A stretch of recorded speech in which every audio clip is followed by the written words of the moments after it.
So last week, as the country was getting the news that Great Britain had decided to leave the EU, fresh on the tail of that was Republican presidential presumptive nominee Donald Trump arriving in Scotland to do a final inspection tour of his newest golf course before it opened.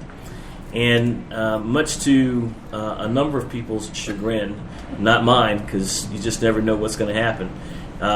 When asked, what he thought of this, Mr. Trump basically said it's great that Britain has taken their country back, and that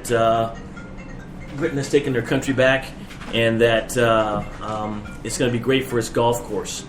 So, what's really interesting, though, is within a few days prior to that, he was asked about this issue by a Rolling Stone reporter, I believe, and he didn't know what BrExit was. So, I guess the first question I'll put to the table is this a big surprise to anyone? How do we think it's going to affect the campaign? Does it say anything that the campaign's first or second foreign affairs trip was to a golf course in Scotland? Dan. There are so many things that are amazing about Donald Trump and this trip, and not to mention his comments. So, first of all, being in Scotland while making these comments, and the Scots were wildly in favor, I believe at more than a 2-to-1 ratio. 62-38. All right, so close. That sounds like Democrat math to me. There's only one thing worse than that could be. That sounds like the lawyer math. Well, I mean, that is the old joke. What do you call a doctor that can't do science and math? Lawyer. Yeah. So, but that being said, Donald Trump is saying these comments from his golf course in Scotland showed a remarkable tone deafness to the nature of the issue, especially since global markets and some very wealthy people around the world, some very smart people around the world, are panic-stricken about this. So the idea that as has been talked at least on the Democratic side, that such an unsteady hand would say such wild things at this moment in time, a moment in history, and that's how he chose to handle it, was truly incredible. Carl Toon.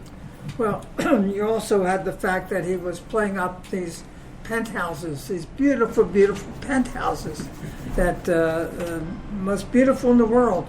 The thing is that, as we all know, Donald Trump is a promoter. And the first thing he promotes is himself and his interests. And he's done that all the way through. There was, over the weekend, they came out with all the different things that the campaign has paid for. The grill and Trump Towers for meetings, and the plane owned by his private airline. And all these things came out to a lot of money that the campaign has paid Trump Enterprises. And I just think that what he said was typical Trump, and hopefully he keeps making those mistakes. Well, Alan Moore. Yeah, so a couple things here. First of all, we had a little conversation about this last week, this Trump using campaign money, which, by the way, is his money, to pay for transportation and rooms to do things. He happens to own some facilities around the world, around the U.S., that are pretty good. and he uses them.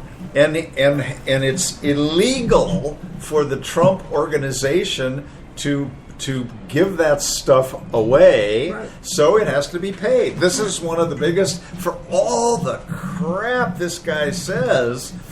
That issue is a non-issue. Now let's go back. No, that's not fair. There's a little bit of a there. Okay, because other rich guy self-financers. So putting like things alike. So other rich guy self-financers like Michael Bloomberg or other folks, or Malcolm Forbes when he ran for president, hell, even Mitt Romney, for all these resources they have at their disposal, took great pains to segregate their own funds and their campaign with all of their other interests. Well, Trump is an outlier in that world. Trump has a bunch of hotels, and he needs to go to hotels. Trump has a big old plane that he's comfortable in. These guys can rent from NetJets, fine. He happens to have a plane. We can talk about it all day long. It just seems to me that there's so much bigger stuff. Let's go back to Scotland, Please. And remind ourselves why he went to Scotland. I mean, far be it from me to be perceived as a Donald Trump defender. I have trashed that man again and again, and every time I think I'm done, he says some other idiotic thing that I can't not talk about. But having said that, in this particular case, here's my take.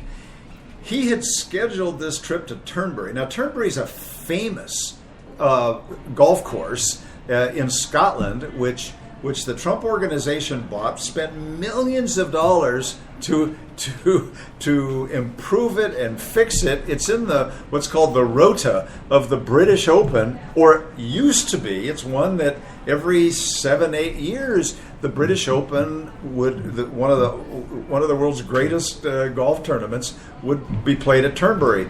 Now the UK organization that runs the golf has said Turnberry's out of the rota. Why? Because we don't like the way its owner talks. This was a massive blow. Nonetheless, for months, Trump has been scheduled to go over for the reopening. One of his sons has been overseeing this entire project. Now, as the fates would have it, he's scheduled to be over there the very same day that the BrExit vote becomes known and becomes public. A week earlier, he didn't know what BrExit was, which is not a huge surprise. He doesn't know what a lot of things are in America. Why would we expect him to know what BrExit was? But once he realizes the results are going to come out, he finds out. Like a number of other people in America, they like the outcome of BrExit. Most of them happen to be conservative, relatively low information Republicans. But he is not alone in saying this is a smart move for them. Take your country back. The same kind of rhetoric, and that's how he started his conversation. Even though he's over there to extol the virtues of this redone golf course, he points to in the course of his comments. Then, while he's already said, I think it's a great thing. It was bizarre that he's saying it in Scotland, where the vote was, as we said, 62 to 38 to remain. That was the bizarre, stupid thing in my mind.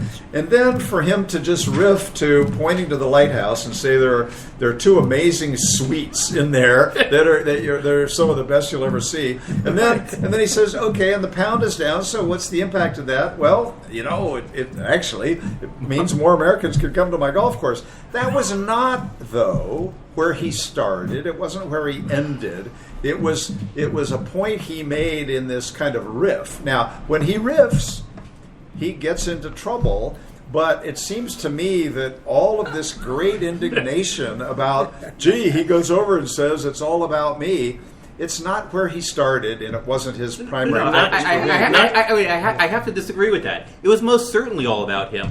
So, as somebody but it who always worked, is, no, but there's one key element for all of this.